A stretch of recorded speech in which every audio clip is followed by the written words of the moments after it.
bonsoir à toutes et à tous. Alors, Donc, merci d'être venus nombreuses et nombreux chez Caribe ce soir. Donc, pour rencontrer, pour ceux qui ne le connaissent pas encore, Pacôme Thielman, à propos de son dernier livre, Pop Yoga, qui est un objet assez phénoménal. Bon, il y a normalement, si on devait discuter de Pop Yoga ce soir, il faudrait prévoir, je pense, 24 à 48 heures au minimum. Tellement il y a de Si sujets, vous êtes prêts, tellement moi, je suis d'accord. Hein. tellement il y a de choses. Donc, les Santorines. pour préserver la santé Red Bull de temps en temps. physique et mentale de tout le monde, on a étroitement, on a tenté d'étroitement focaliser la discussion ce soir.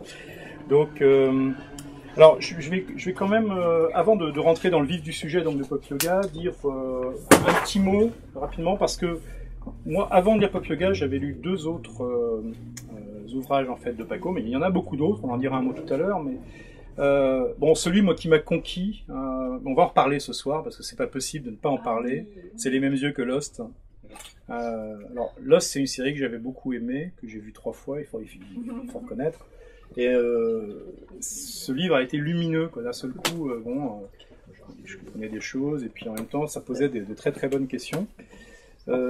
Soap apocryphe, j'en parlerai plutôt tout à l'heure, mais je trouve que ça correspondra tout à fait à une des questions tout à l'heure. C'est une magnifique illustration de la manière dont l'exégèse de la pop culture, si elle oublie, comme certains des protagonistes en fait de Soap apocryphe, certaines des dimensions essentielles que Pacôme Thielman lui n'oublie pas dans Pop Yoga, à savoir des dimensions sociales et politiques, et ben ça commence à tourner un peu en légèrerie et c'est hilarant, comme justement exégèse et contre-exégèse en fait par rapport à tout ce qu'il peut y avoir dans Pop Yoga.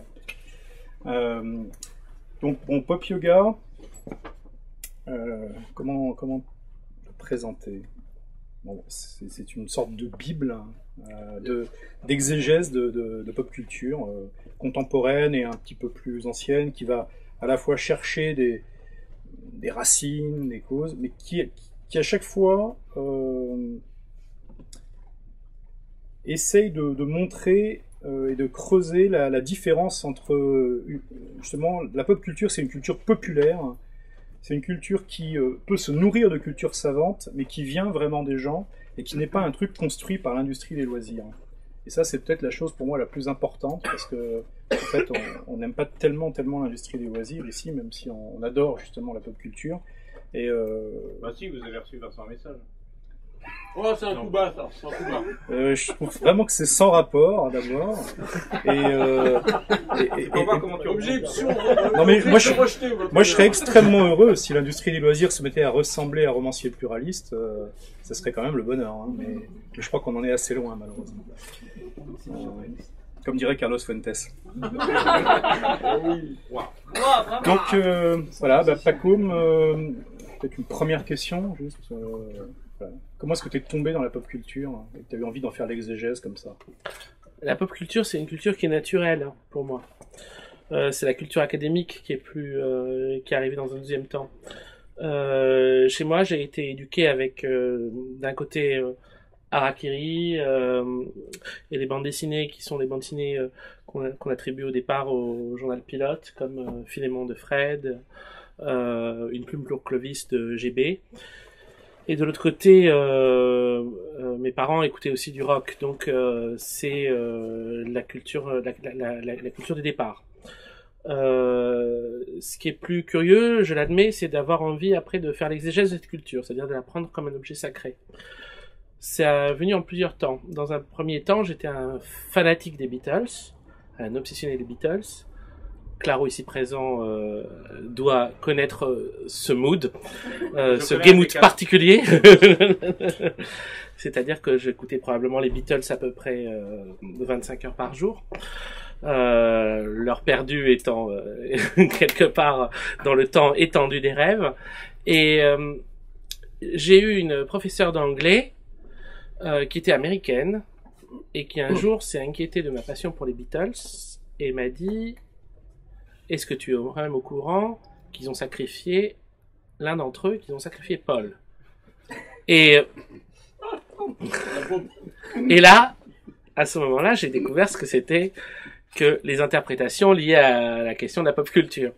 J'étais adolescent, je suis rentré chez moi, j'ai écouté les disques comme elle m'avait dit de les écouter, à savoir en me focalisant sur des détails, en interprétant certaines paroles, en écoutant certains morceaux à l'envers, et en me rendant compte que du coup, quand on fait ça, la discographie entière des Beatles, c'est comme un gigantesque cénotaphe masqué, secret, de Paul McCartney, mort dans un accident de voiture, mais au départ sacrifié par ses amis, en 66, je crois en décembre 66, ayant pris sur sa route avant de mourir dans son accident de voiture une contractuelle nommée Rita, etc., etc. Et en fait, l'ensemble, la discographie des Beatles à ce moment-là devient une gigantesque une manière bizarre de vouloir révéler aux gens quelque chose qu'en même temps ils veulent pas admettre et qui serait la mort de leur camarade. J'ai cru à ça pendant exactement 2 semaines.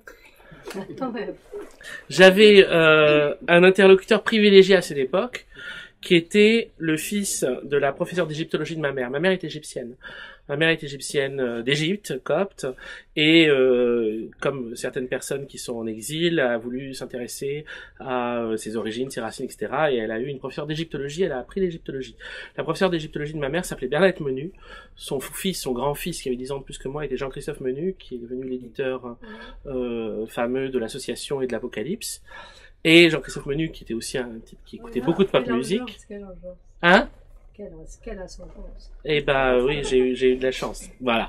Et donc Jean-Christophe Menu, qui avait une dizaine d'années de plus que moi, quand il a appris que j'étais persuadé que Paul avait été tué, remplacé par un sosie, tous les disques des Beatles c'était en fait simplement les conséquences de cet horrible sacrifice, m'a dit mais ça, il y a plein de gens qui l'ont cru avant toi. Simplement, bon, ça va te passer, c'est pas grave. Les Beatles, c'est quand même autre chose. T'inquiète pas. C'est juste un mauvais moment à passer. Et à l'époque, vous comprenez, c'était 87, 88. Il n'y avait pas Internet en 87-88, il n'y avait donc pas accès à tous ces trucs-là directement, et donc les seuls moyens en fait d'avoir des retours sur ce type de mythologie, c'était d'aller dans des librairies comme Parallèle et de chercher des fanzines et de chercher des espèces de livres tirés à compte d'auteurs disant Is Paul McCartney dead? Point d'interrogation. Et en effet, ça m'est passé, mais ce qui m'a pas passé, c'était l'intérêt pour la façon dont la pop musique et par extension la pop culture engendrait des théories alternatives ou des mythologies alternatives. Et dans un premier temps, c'est toujours comme ça que ça se passe. Dans un premier temps, c'était pour moi une observation quasiment d'anthropologue, tranquille. Une fois que le délire était passé, j'observais tout ça avec grand calme.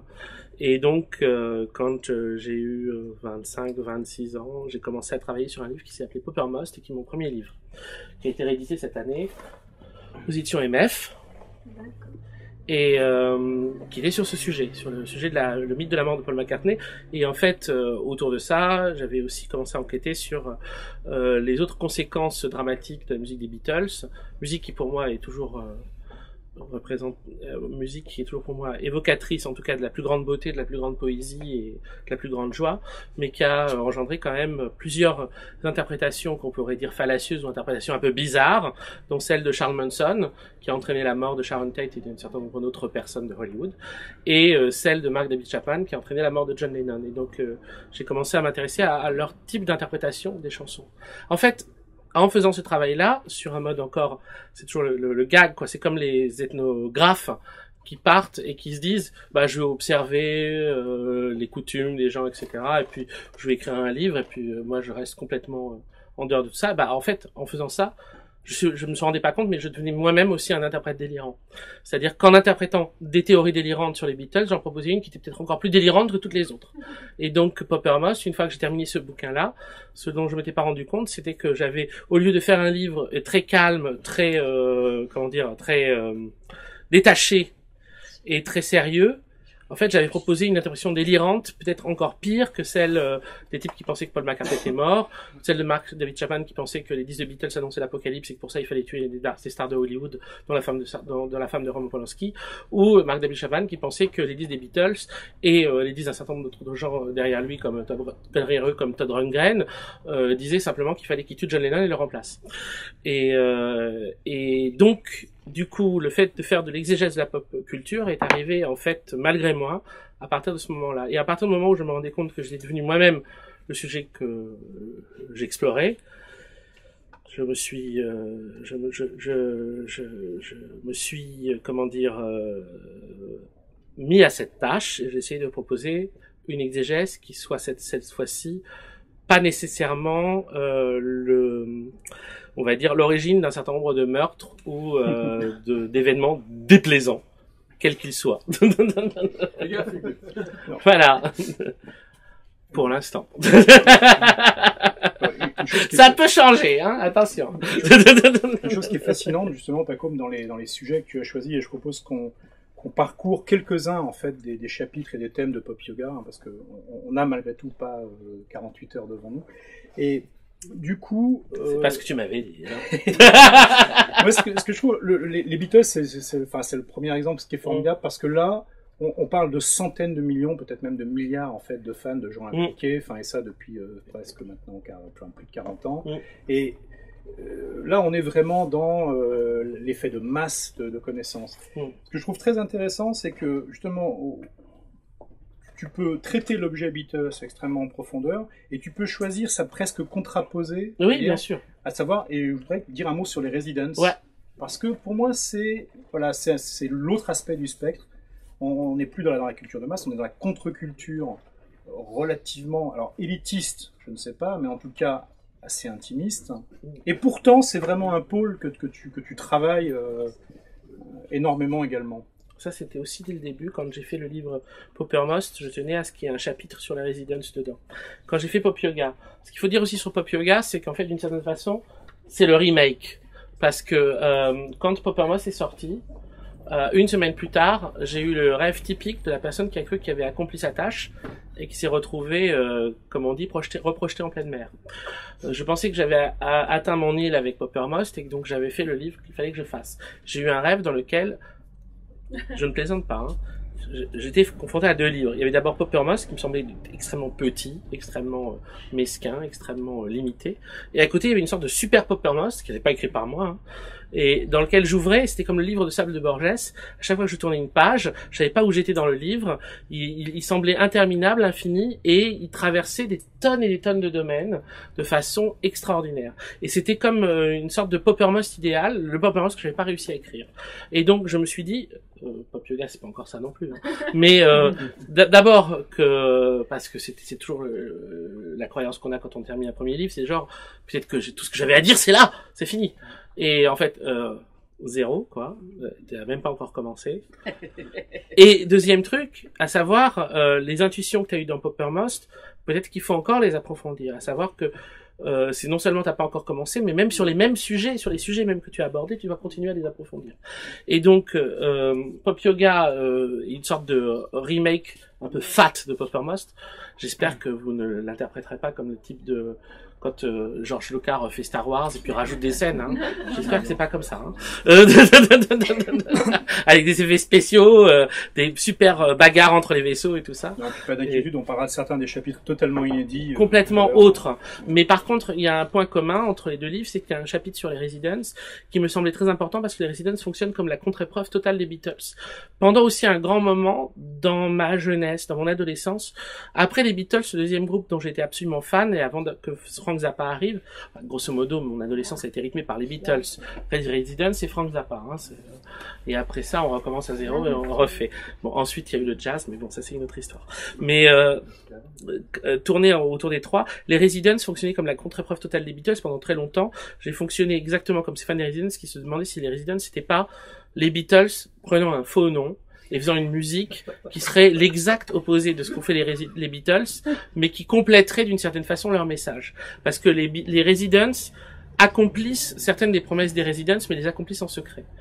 Et dès le premier disque des Residents, Meet the Residents, il se joue de l'image des Beatles et de leur relation aux Beatles. Ils ont fait un single qui est absolument extraordinaire, qui est peut-être un de leurs plus beaux morceaux, qui s'appelle The Beatles Plays the Residents, The Residents Plays the Beatles. Et sur une face, on a un morceau qui est composé de samples des Beatles. On est là dans les années 70, en 76 ou en 77.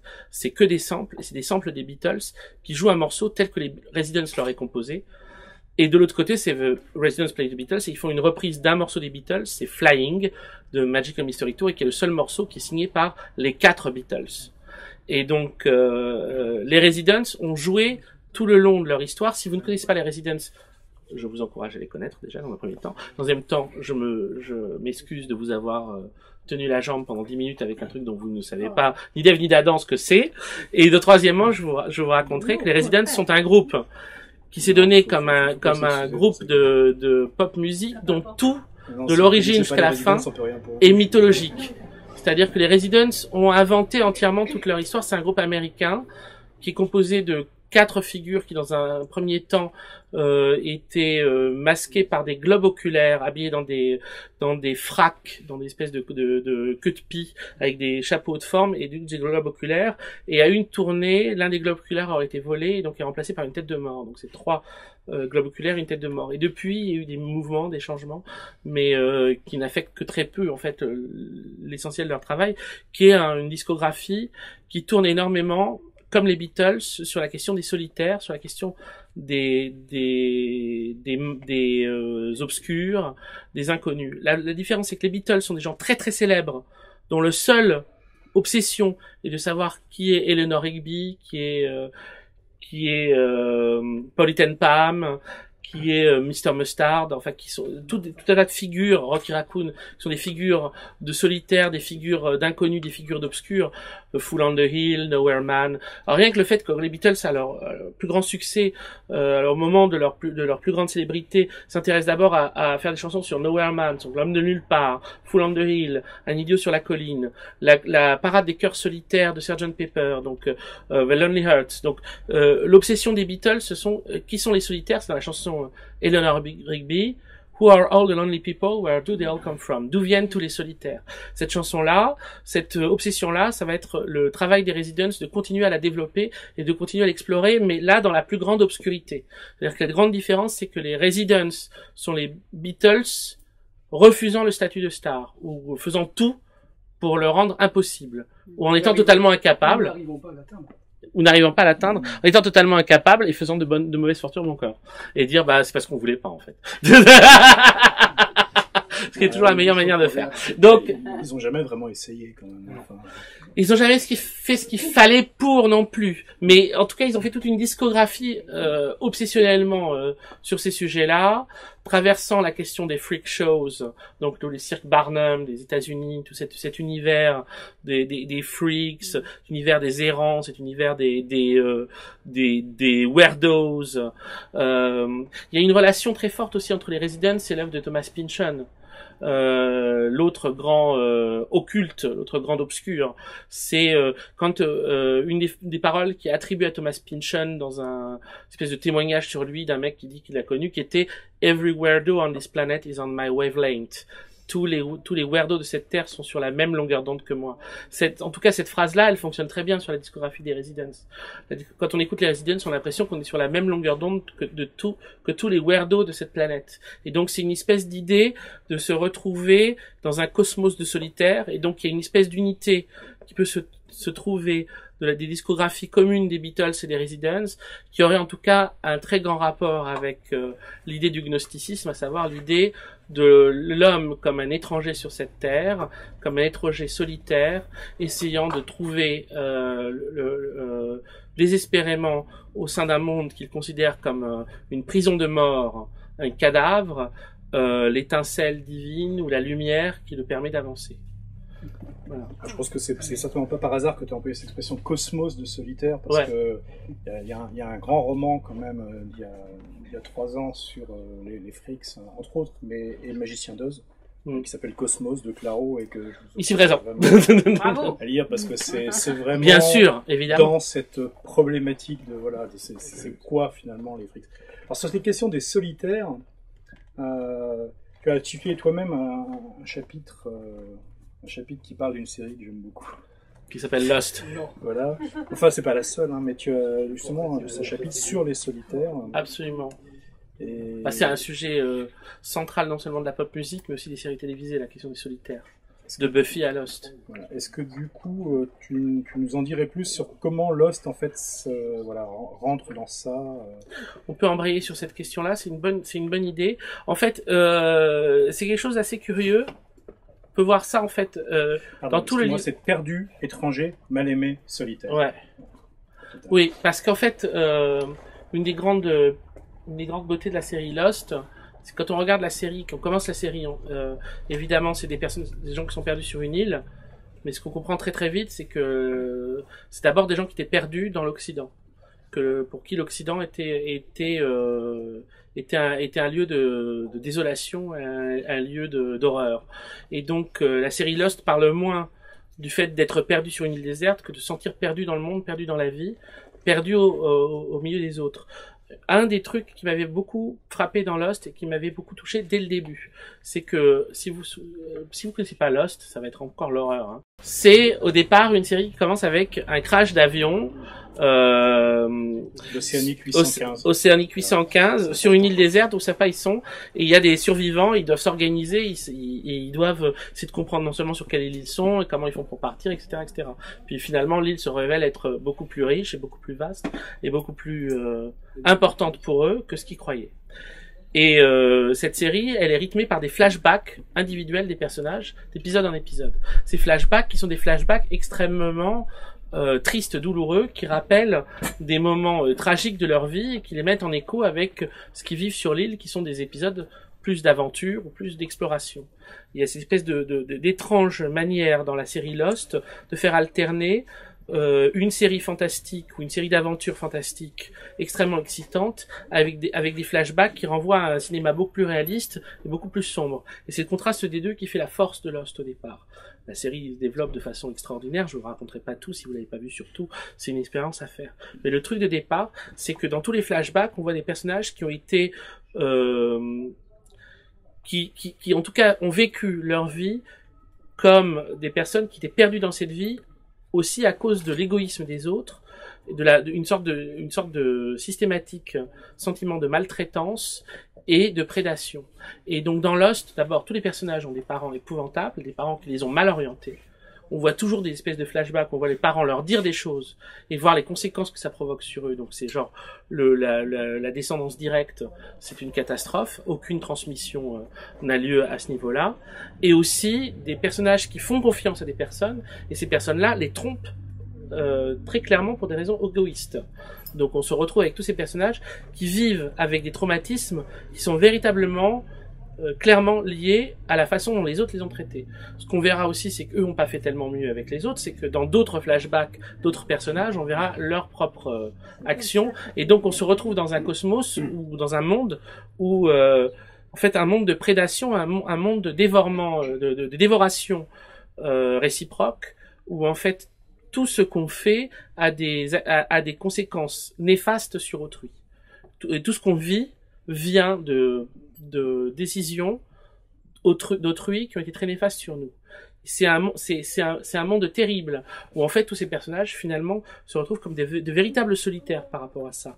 Mais par rapport à ça, il y a un écho qui se fait encore plus clairement dans Lost que dans ce que je viens de vous dire, même si vous vous intéressez un peu par exemple au texte qu'a écrit John Lennon, vous verrez qu'il a été très intéressé par la gnose. Il a très certainement lu le livre d'Helen Pagels, qui était très lu par les mecs de la pop musique de l'époque sur les évangiles gnostiques. En tout cas, il a écrit beaucoup de paroles sur les gnostiques dans ses propres textes. Mais dans Lost, on voit un rapprochement très clair qui se fait avec certains textes gnostiques comme le chant de la perle des Actes de Thomas, à savoir que l'homme se vit comme étant dans le monde comme un prince, mais qui vit sa vie comme un clochard. C'est quelque chose de classique, hein, c'est quelque chose que tout le monde ressent. Tous les enfants sont persuadés d'être les enfants, les petites filles pensent qu'elles sont des princesses, qui ont été déposés devant le pas de la porte par les parents à des personnes qui sont capables de l'éduquer. Tous ces trucs-là, c'est des trucs extrêmement classiques, extrêmement courants. C'est des sentiments qui sont inhérents à la mentalité humaine, mais qui ne viennent pas de nulle part. Et c'est ça que nous apprennent les textes gnostiques quand on les lit, c'est que c'est quelque chose qui a été partagé par beaucoup de gens depuis très longtemps, même si justement là, pour le coup, c'est pas du tout la culture académique. La culture académique refuse totalement ce postulat. Dans la culture académique, dans la pensée académique, on n'est pas du tout sur terre de façon comme des enfants de princes qui sont obligés de vivre comme des enfants de clochards. On est là pour exécuter la tâche que nos maîtres nous disent. Dans les textes, finalement, ce qui est intéressant avec le gnosticisme, c'est qu'il nous informe sur ce qu'a pu être l'underground des premiers siècles après Jésus-Christ. C'est vraiment la pensée underground. C'est vraiment genre, vous foutez du monde. On n'est pas supposé vivre ça, les gars. C'est pas ça qu'on nous demande. C'est pas ça qu'on était supposé faire. On n'est pas supposé vivre ça. On n'est pas supposé exécuter les décisions d'un chef qui est beaucoup plus con que nous. On n'est pas supposé avoir des dirigeants qui sont des ordures, qui décident de guerre dont on n'a rien à foutre. Tout ce truc-là. Et ça, c'est quelque chose qui, évidemment, à toutes les époques, a été logiquement, on va dire, mis sous le tapis. Parce qu'il fallait pas non plus donner des idées aux gens, quoi.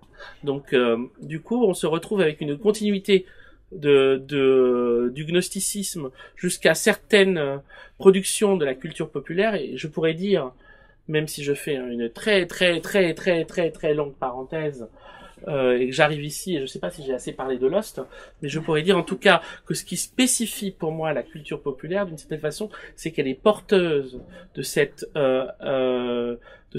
permanente contestation, de cette permanente révolte des conditions de l'existence des hommes. Et donc la culture populaire, elle comprend pour moi tout autant le gnosticisme, les Cathars, les Sabéens de Haran, les Ishrakioun, finalement tous les mystiques qu'on a déclarés hérétiques de leur propre culture ou de leur propre religion, les écrivains du 19e siècle, de Baudelaire à Alfred Jarry, tout ça finalement d'une certaine façon, pour moi c'est la culture populaire. D'une certaine façon, la culture populaire c'est la culture de ceux qui, venant d'en bas, refusent la condition présente et se vivent à juste titre, à mon avis, comme les fils des princes et non pas les fils des exécutants. Voilà. Je pense que c'est une chose qui est bien. Quelle longue phrase. Vous avez vu, elle fait au moins 3 pages cette phrase avec des virgules. Je pense que c'est une des choses les plus fortes dans Pop Yoga, c'est que tu utilises tout le long en fait, de façon parfois explicite, parfois de façon implicite, ce qui manque à beaucoup de travaux de mythologie contemporaine, qui est une sociologie de la réception, à mon avis, c'est que tu es capable d'utiliser justement de la culture populaire consacrée, c'est-à-dire par des chiffres, hein, donc il y a du monde truc, et de la culture populaire qui, elle, n'est pas consacrée, mais dont tu démontres qu'elle irrigue en fait celle qui est... Et c'est ça que je trouve fort, tu réconcilies en fait le côté obscur parfois d'une contre-culture, dont il y a quand même des franges entières qui franchement se font surtout plaisir à eux-mêmes, qui n'ont pas d'impact sur le monde. Et à côté, il y a une culture d'entertainment qui se nourrit franchement de mythes à la con, mais qui les a tellement vidés, tellement pré-mâchés, prédigérés, qu'il n'y a plus rien dedans, par des trucs complètement évidents qui apportent rien à personne. Je trouve que tu traces bien ce chemin justement de l'authentique pop culture, qui est ni savante ni galvaudée, mais qui trace un chemin qui est un chemin de liberté, je trouve énormément, quoi. Et j'avais envie de lire le dernier paragraphe du chapitre sur Lost parce qu'il est vraiment très beau. La disparition de Lost a une conséquence évidente et c'est celle-ci que met en scène la dernière saison. On se rappelle que les flash sideways sont écrits par les personnages, à la différence des flashbacks et des flash forwards. Bon, c'est vrai que dans Lost, il y a des flashbacks, des flash forwards et des flash sideways. Spoiler. Oh, jusque-là, on ne dit pas ce qu'il y a dedans. Non. Donc écrit par les chasseurs des créés destinés, dirait Sohrawardi, ou encore du récit Lille, écrit par Jacob sur une grande tapisserie jusqu'à l'instant de sa mort. Sauf la dernière saison, qui n'est écrite par personne, puisque celle-ci est située entre deux magistères. Christian Shepard dit même à Jack que les rescapés ont écrit ces flash sideways pour se retrouver. Cette écriture est celle de l'amour, après une exégèse qui fut celle de la solitude. Il s'agit donc de mettre un terme à notre exégèse pour entraîner la création de notre propre récit initiatique. Nous avons vu la série comme le miroir de notre âme, nous avons relu notre vie à la lumière des enseignements de l'île, mais désormais nous devons écrire le miroir des âmes à venir, désormais nous devons envoyer notre propre récit comme la lettre des princes éloignés. Les deux activités sont profondément liées. Nous devons produire l'exégèse du texte sacré du passé pour écrire, hors de toute exégèse, le texte sacré de l'avenir. Tout ce qui existe doit finir par trouver sa place dans le château fort de notre cœur, mais notre cœur doit devenir la matière d'un château fort qui nous dépasse. La lecture doit mener à l'écriture, comme l'apprentissage de la solitude à la découverte de l'amour. Tout ce qui converge monte. Je trouve que c'est vraiment très très bon.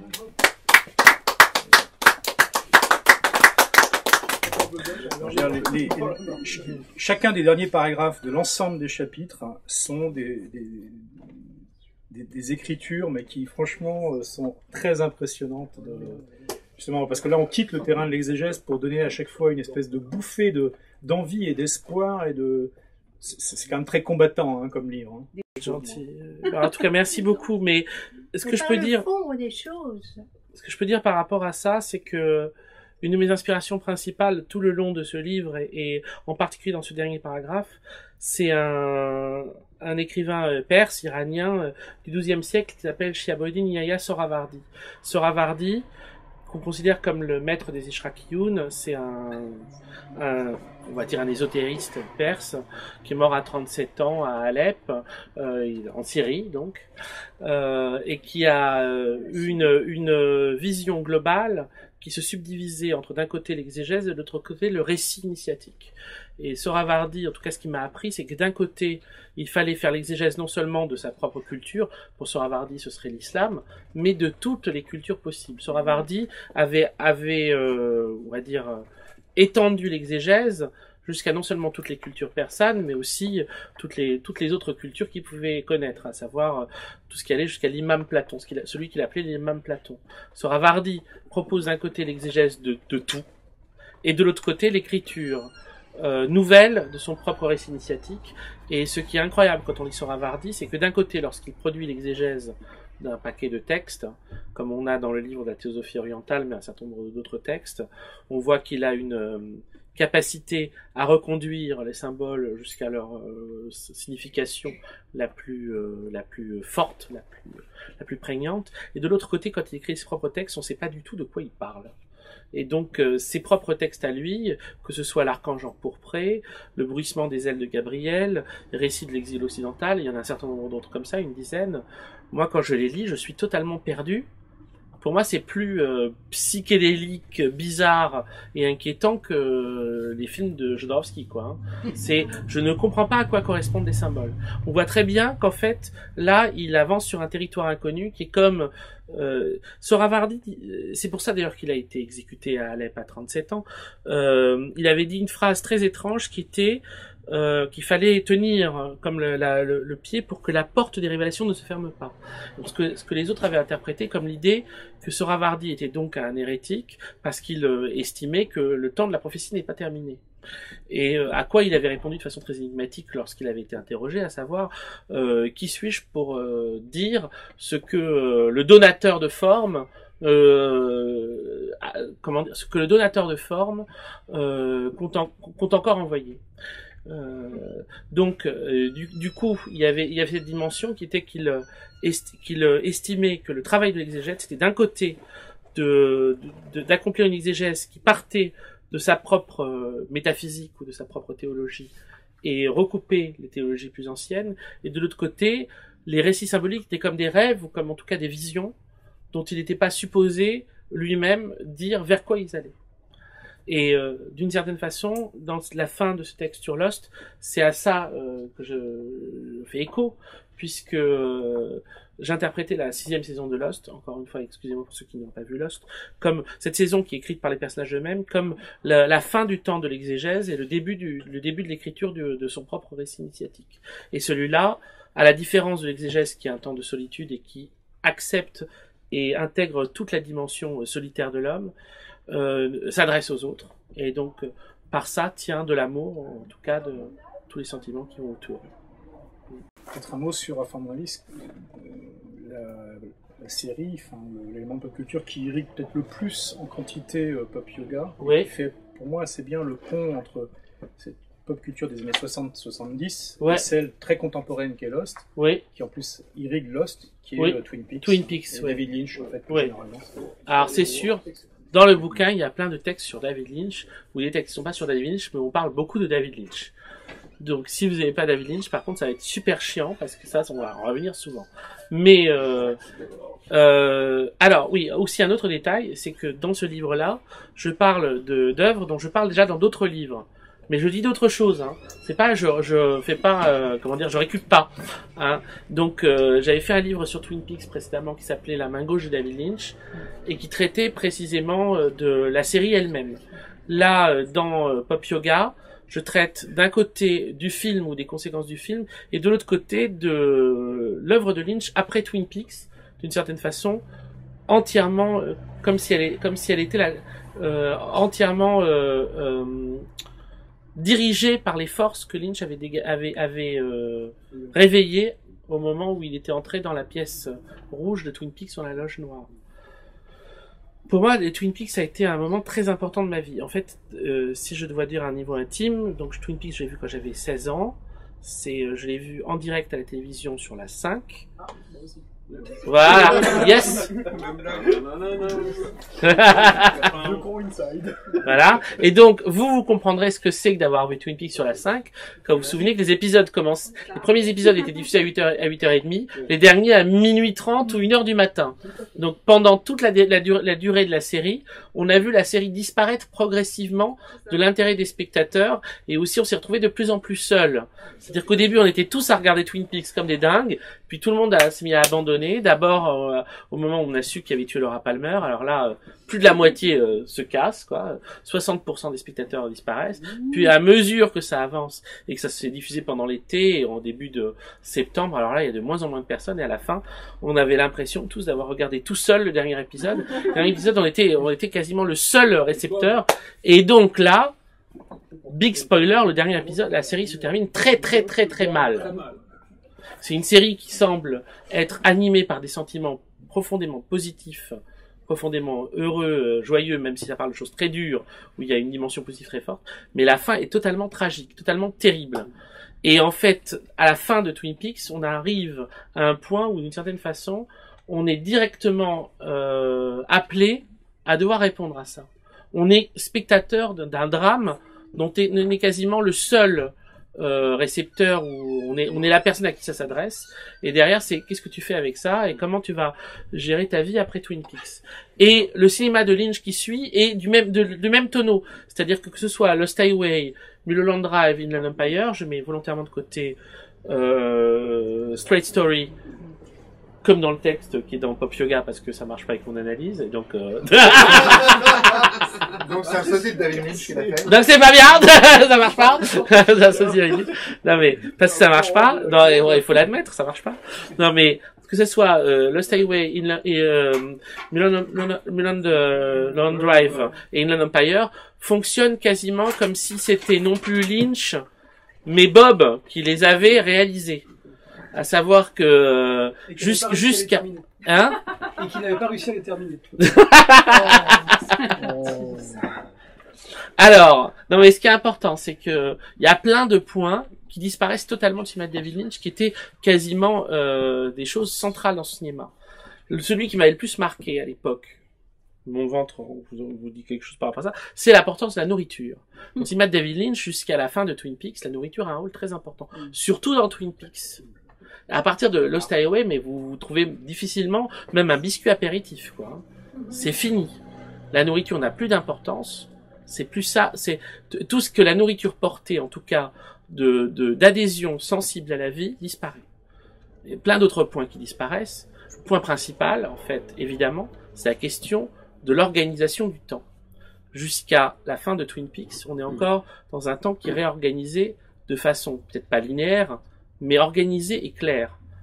Lorsque Dale Cooper entre dans la loge noire, à partir de ce moment-là, le temps sort hors de ses gonds. C'est dans la loge noire, c'est la première occurrence chez Lynch du moment où le temps se barre complètement en couille, si vous voulez. En tout cas, qu'il devient ce que Buffy, dans un épisode de Buffy contre les vampires, appelle un temps tout David Lynch.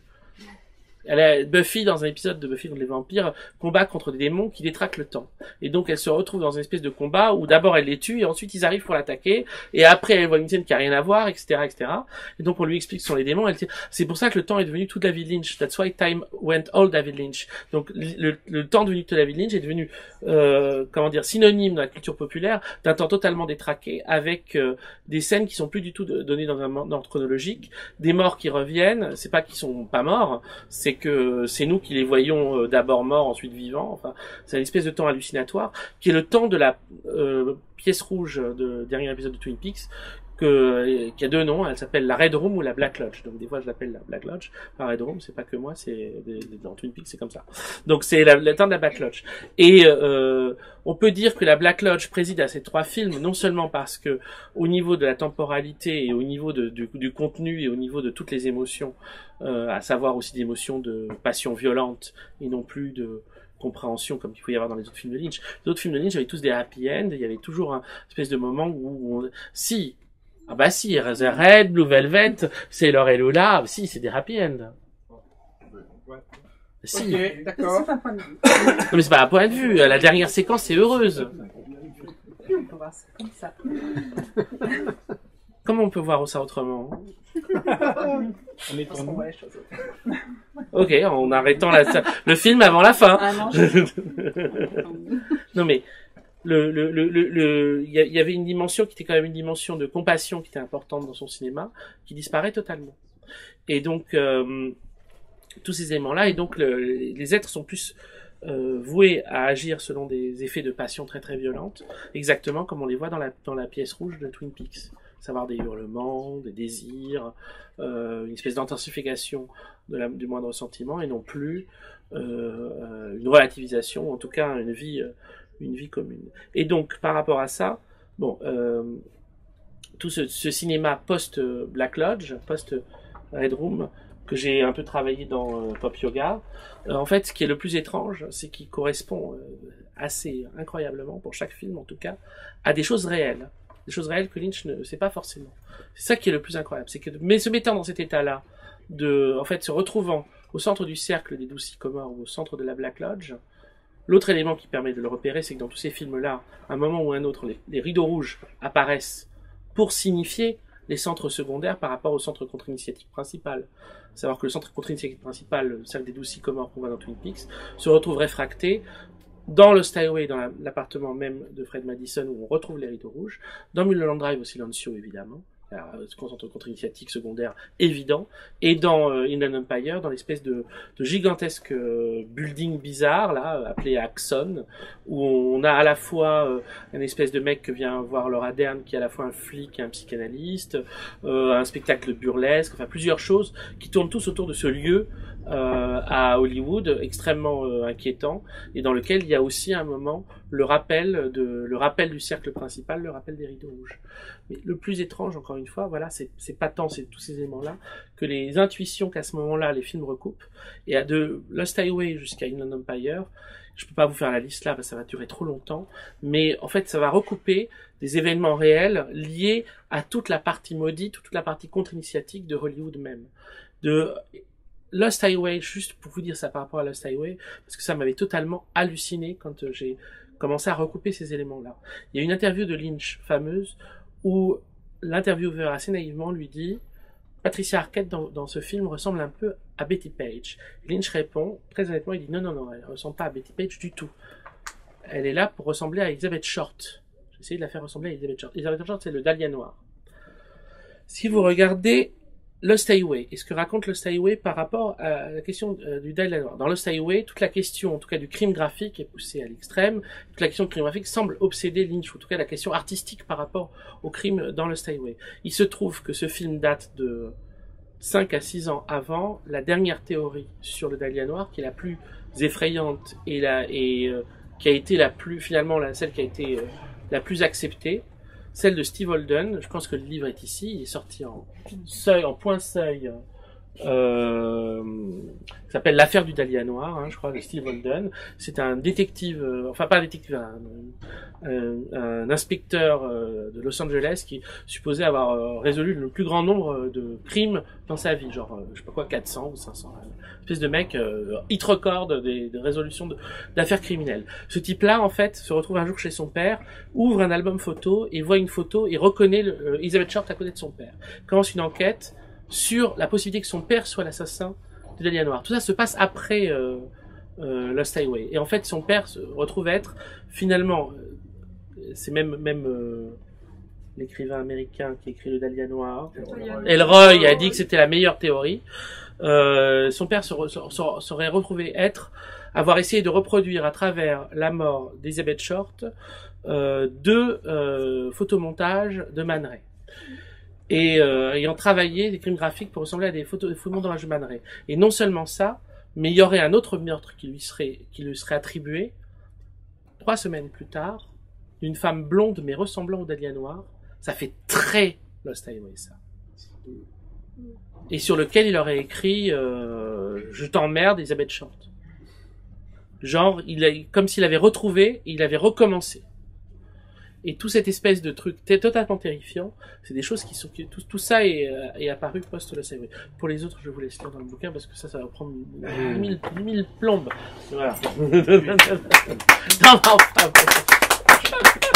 Je sais, si tu veux bien, le dernier paragraphe justement de ce que tu consacres à Lynch dans, il y a plusieurs chapitres qui en parlent, mais le tout dernier, parce que je trouve qu'il montre bien que c'est un livre de combat et on va finir ensuite sur les questions de combat. Oui, parce qu'il y a toute une dimension comme ça dans le dernier texte sur Lynch, tout à fait. Vas-y. L'histoire de la modernité est l'histoire de l'éloignement de la connaissance transmise par les peuples traditionnels. Si dans un premier temps, la modernité traverse une phase de solidification à travers le rationalisme, les lumières, le matérialisme, solidification qui passe par la manie des recensements, dit René Guénon, et explique l'acharnement contre les peuples nomades.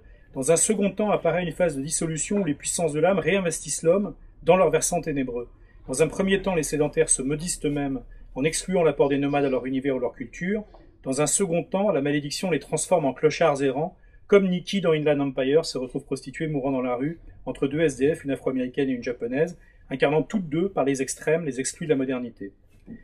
Les sédentaires creusent leur tombe en excluant de leur monde ce qui renvoie à un espace confus, au sens de Maria Delamarre, mais ils retrouvent l'espace confus malgré eux en bout de course. Le mat, la carte sans nombre du tarot des bohémiens, reprend toujours ses droits, comme le clochard à la fin de Mulholland Drive, ayant observé la montée et le déclin du personnage joué par Naomi Watts. Si l'homme refuse d'écouter la loi, avec une majuscule, il finira malgré tout par lui obéir à la fin de son parcours. Nous pouvons ignorer les avertissements des peuples traditionnels, nous finirons toujours par nous y plier. Mais nous y serons pliés par la souffrance au lieu de nous y accorder dans la joie. Nous pleurerons jusqu'à ce que soit chassé ce rêve maléfique qui nous étreint le cœur.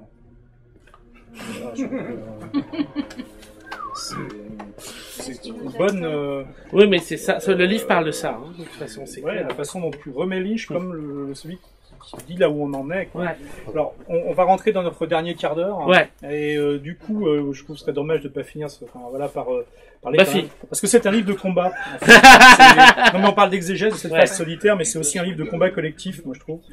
Et donc j'aimerais bien qu'on finisse par 3 figures de combattants. Ouais. L'un qui est un musicien, l'autre un grand personnage de BD, et l'autre une énorme héroïne de série. D'accord. Peut-être le musicien d'abord. Frank Zappa.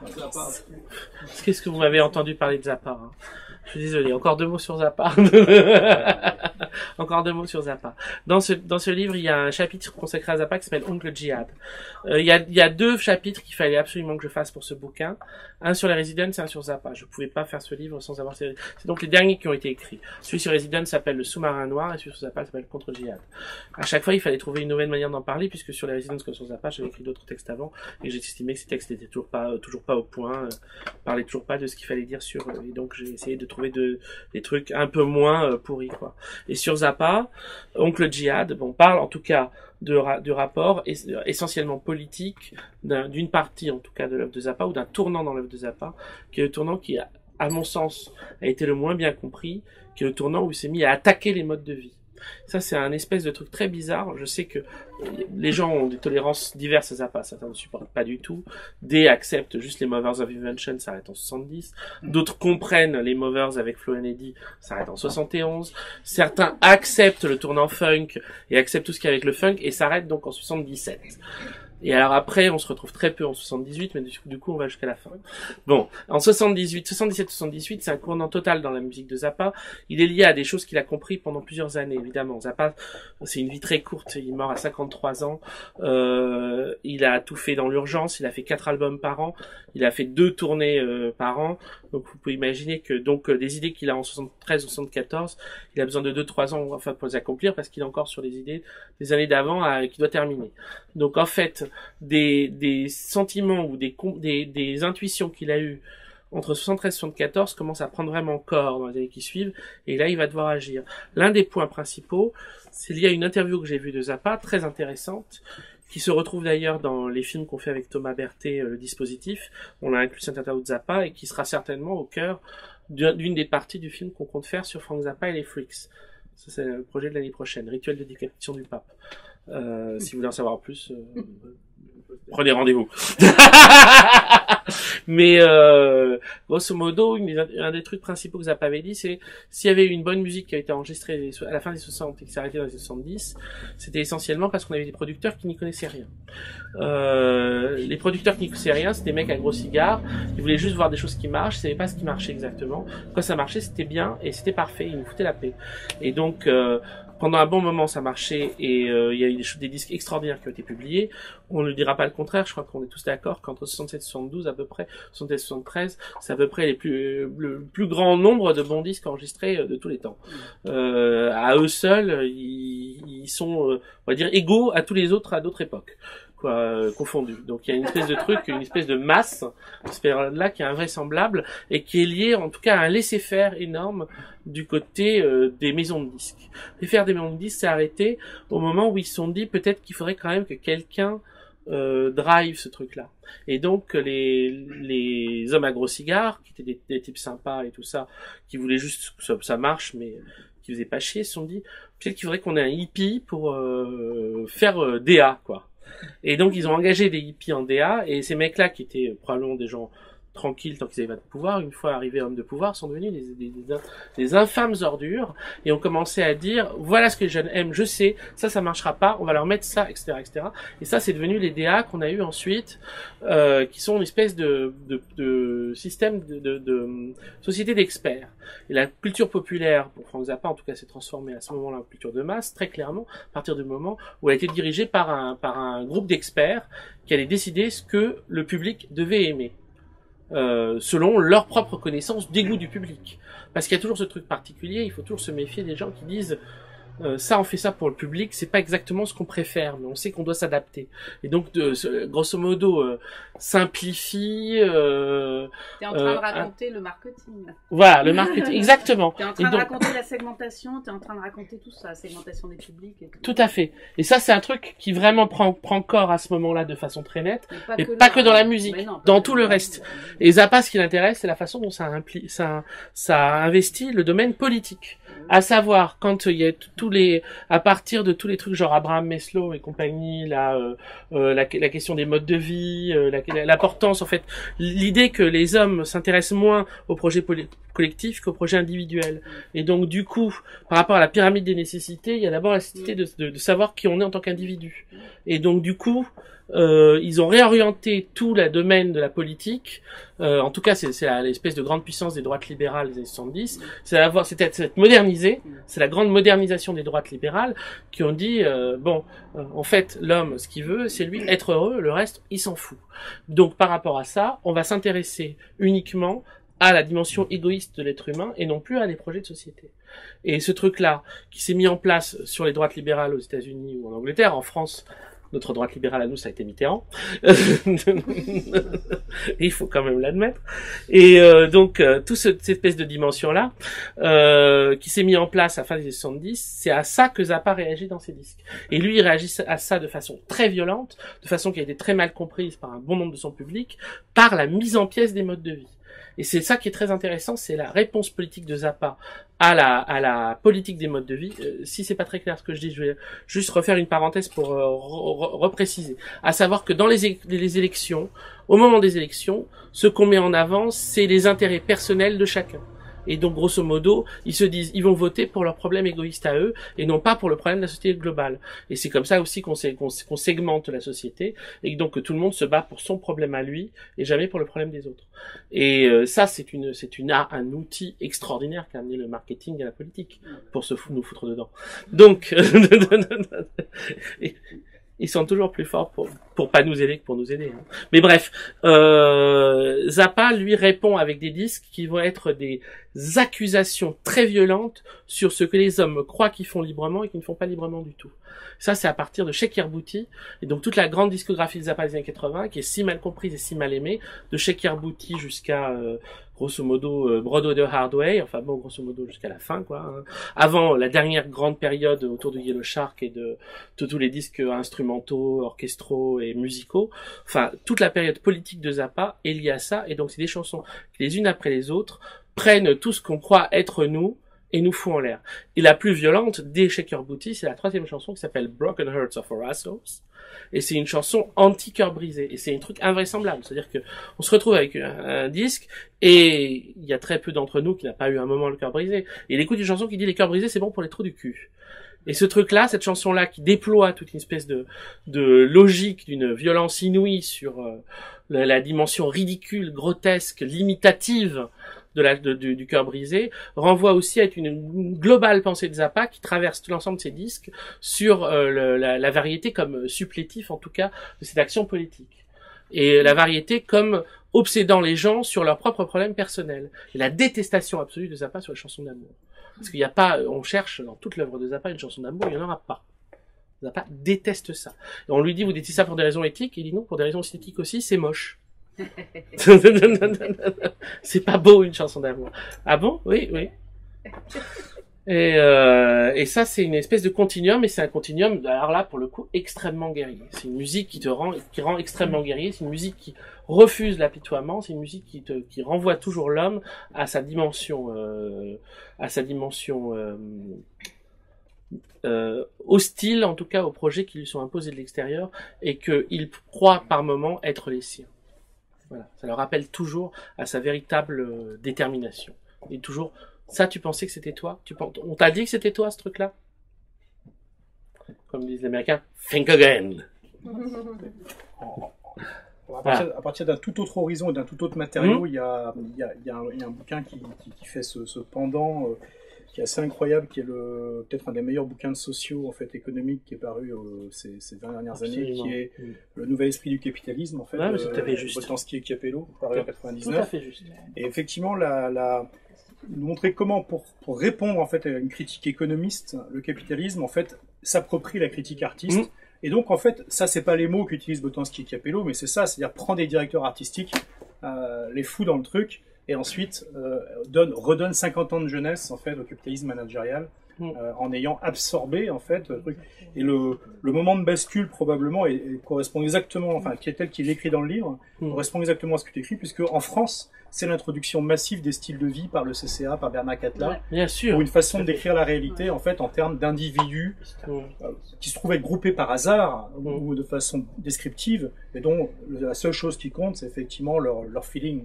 C'est ça, leur accomplissement personnel, et personnel individuel sur la gueule des autres. Mais c'est tout à fait juste, ça marche tout à fait avec ces trucs-là. Ouais. On va dire un mot sur un autre combattant, alors, qui est paradoxal puisqu'il porte un pull bleu et blanc.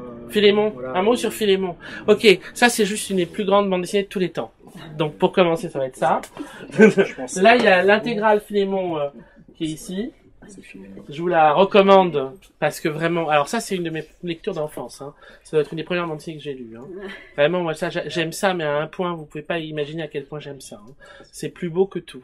Alors Philémon, si vous ne connaissez pas Philémon d'abord, pas comme Clément avant, pas comme Clément. Bon, ça c'est un grand éloge, vraiment. Je ne mettrai pas. Mais en tout cas, ça a irrigué tout mon imaginaire, ça c'est certain. Philémon, c'est un jeune homme qui qui sort d'un puits à un moment, une espèce de, comment on pourrait appeler ça, c'est un naufragé, c'est une espèce de Robinson Crusoe. Comme toi. C'est vrai qu'il me ressemble un peu ce personnage-là du naufragé, qui vient en fait d'une des lettres de l'Atlantique, c'est-à-dire que dans Philémon, toutes les lettres qui sont écrites sur les maps mondes, sur les cartes, renvoie à des îles. C'est des îles qui sont pas atteignables de façon directe. Il suffit pas de prendre un bateau pour y aller. Il faut à chaque fois trouver des biais dans la réalité, de plier la réalité ou de la tordre pour y aller. On va jamais dans un autre endroit. On va jamais dans le même endroit. Le truc incroyable de Philémon, c'est donc, c'est une bande dessinée pour enfants. Il commence par le naufragé du A, qui va très loin, et Fred est mort cette année, et il a eu le temps de terminer la dernière aventure de Philémon. Et c'était extrêmement émouvant parce qu'il a terminé sa bande dessinée quand même avant de mourir. Il l'a fait sur 50, 60 ans. C'est extraordinaire. Ça a été un continuum. C'est vraiment un des chefs-d'œuvre de la bande dessinée. Il n'y a strictement aucun doute là-dessus. Une des choses les plus uniques qui a été faite parce qu'en plus, elle travaille sur la forme même de la bande dessinée. C'est-à-dire que ça ne pourrait être adapté en rien d'autre. Dedans, la forme de la page, la manière dont la page est composée, tout ça raconte l'histoire. Dans Philémon, il y a des moments où les personnages tombent d'une case à l'autre, commencent à raconter une histoire en tournant au milieu d'une case. Tout ce que vous connaissez peut-être à travers les bandes dessinées de Marc-Antoine Mathieu. Tout ce travail formel sur la planche, c'est Fred l'inventeur de ce truc-là, avec Winsor McCay avant lui, évidemment. Entre Winsor McCay et Fred, il y a une espèce de flèche qui est lancée. Winsor McCay, Little Nemo in Slumberland, et Fred avec Philémon, qui est le premier véritable continuateur de ce questionnement sur la planche de bande dessinée elle-même comme possibilité de voyage dans le temps ou de voyage à travers les mondes et à travers les espaces. Fred, il y a une autre chose extraordinaire dans tous ces mondes qu'on traverse. Sur chaque album de Fred, on va sur une lettre différente. Il y a un album où on retourne sur une même lettre, et alors là, c'est une catastrophe totale. Il faut pas reprendre le même chemin. Et donc, on reprend le même chemin. Si on reprend le même chemin dans Philémon, on passe dans des espèces de trucs. C'est comme, si vous vous souvenez de Being John Malkovich de Charlie Kaufman, ça crée au moment où on a tous les John Malkovich en même temps qui se mettent à hurler. Enfin, ça crée une espèce d'effet miroir, d'effet Larsen. Mais chaque album, on traverse des mondes différents, et à chaque fois dans ces mondes, ce qu'on voit, c'est non seulement des univers extrêmement imaginaires. On a un personnage extraordinaire dans Philémon qui est le Manu Manu, qui est une espèce de main qui se balade toute seule comme ça. Le Manu Manu, c'est un animal qui est une main. On a des figures qui sont des figures mythiques qui reviennent dans Philémon, comme Don Quichotte par exemple, ou même comme Arthur Rimbaud qui traverse Philémon. On retrouve, et on a aussi un voyage dans des formes visuelles, c'est-à-dire qu'il y a toute une partie de l'œuvre de Fred où il intègre dedans des gravures, des vieilles gravures du grand siècle, qui se mettent à parler, qui se mettent à interagir avec le reste de la page. Je vous conseille de voir Philémon, je vous conseille de rentrer dans Philémon. Philémon, c'est renversant, pour moi, c'est une des œuvres les plus réussies de la bande dessinée, donc c'est une œuvre la plus réussie tout court, parce que de tous les genres ou de toutes les formes, de tous les médiums, ils disent qu'on peut ce jusque vers où on peut aller. C'est une œuvre extrême. Bien sûr, elle est inadaptable en aucune autre forme parce que, comme je vous ai dit, la forme de la page, la composition d'un livre, la composition d'un album, tout ça rentre en jeu dans le récit lui-même. Le récit n'existe pas sans la prise en compte permanente de son propre médium. Mais en plus, il va au bout de ce médium. Il va véritablement au bout de ce médium.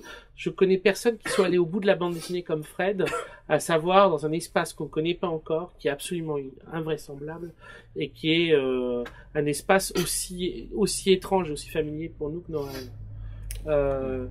Je sais pas si j'ai bien parlé de Philémon, mais en tout cas, je vous ai dit en tout cas que j'aimais ça.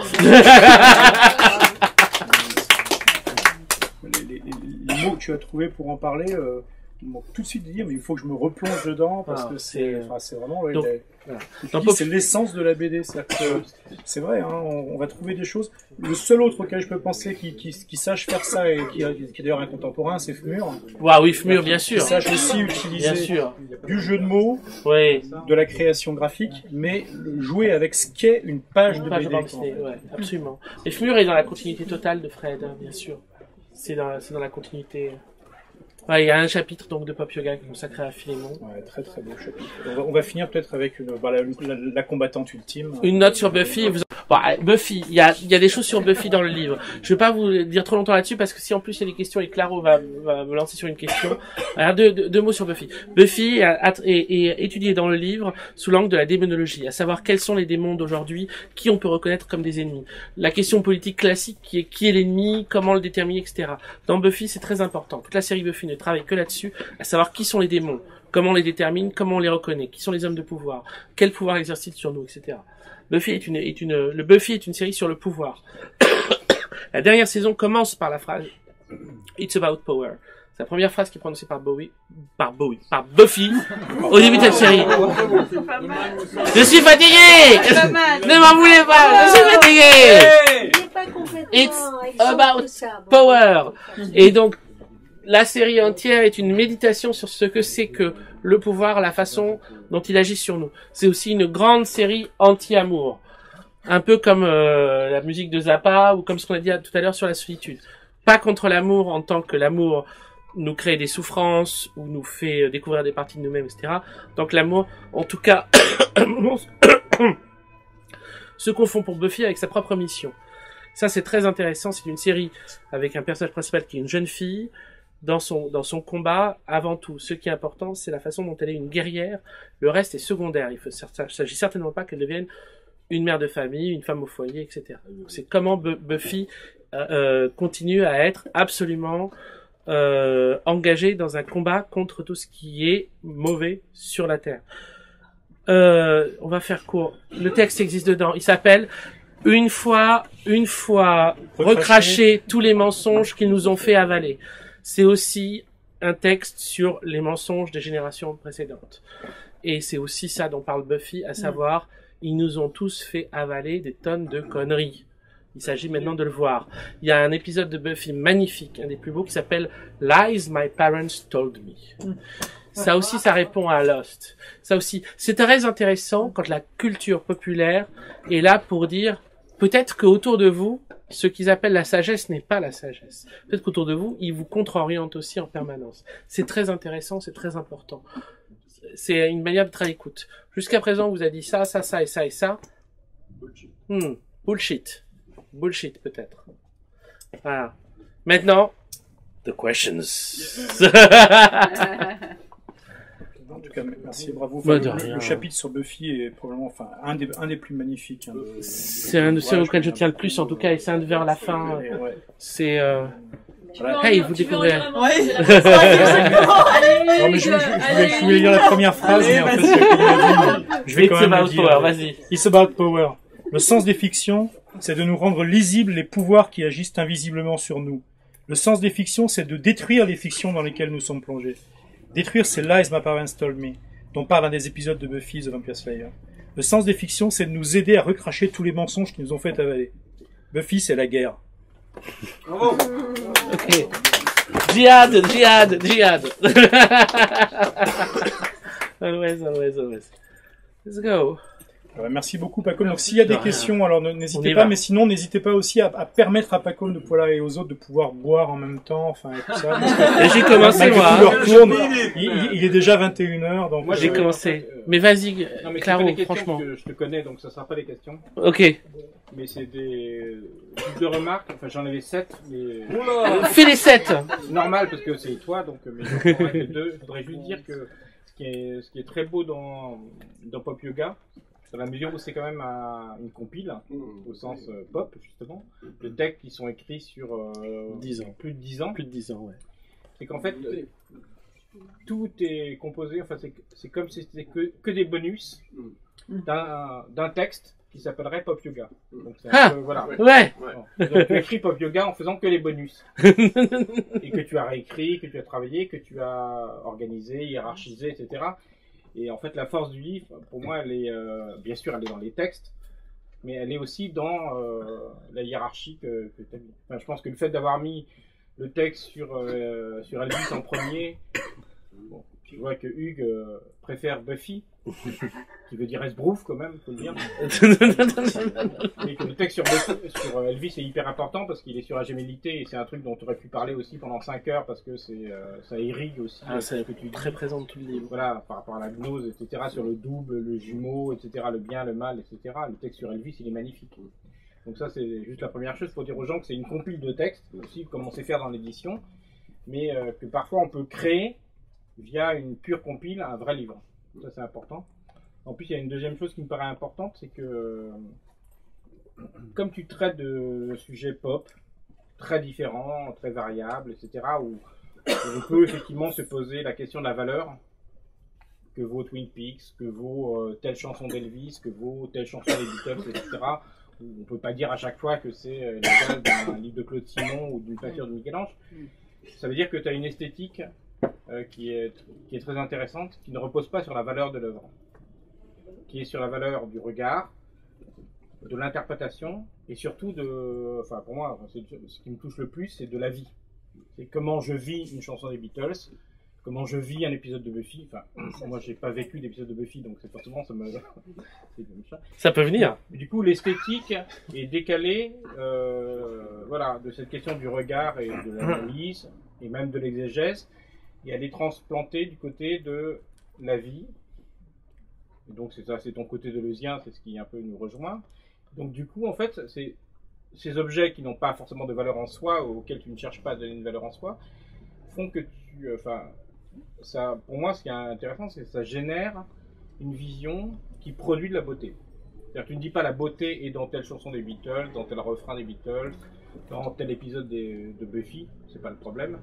Mais si je réfléchis dessus, si je les organise, si je les hiérarchise, si je les analyse, si je les fais délirer, c'est quand même aussi un peu la méthode deleuzienne, faire délirer, je peux créer de la beauté.